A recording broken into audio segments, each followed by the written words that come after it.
একজন সাহাবীর নাম সাদ বিন মুয়াজ। কি নাম?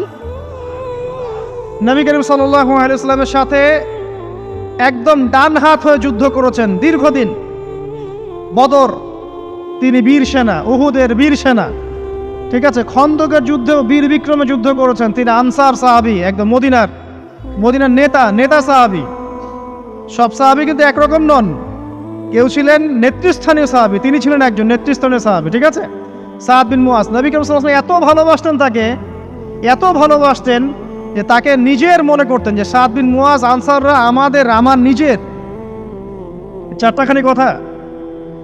এই সাহাবীর খন্দকের যুদ্ধে এই যে হাতের এই দিকে, সম্ভবত হাতের এই রগের মধ্যে একটা তীর এসে লাগে এখানে,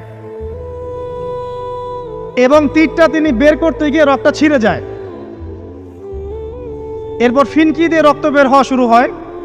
চিকিৎসা করে করে রক্ত বন্ধ করা যায় নাই, এবং এই রক্তের প্রবাহিত রক্তেই আল্লাহর ইচ্ছায় তিনি শাহাদাত বরণ করেন, তিনি ইন্তেকাল করেন।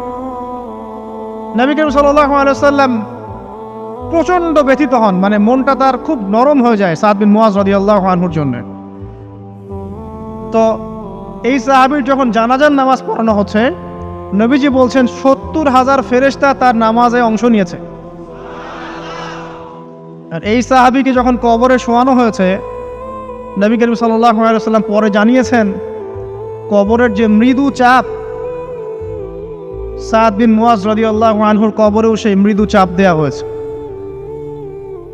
আমি কি বুঝাতে পারলাম ভাই? আমাদের কোনো দাম আছে এখনকার পলিটিশিয়ানদের কোনো দাম আছে?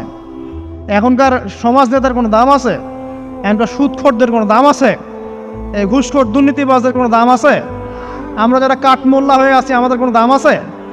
সাদ বিন মুয়াজ রাদিয়াল্লাহু আনহু যদি কবরের শাস্তি তাকে না ছাড়ে, প্রশ্ন উত্তর পর্ব তাকে না ছাড়ে, আমরা পার পাবো?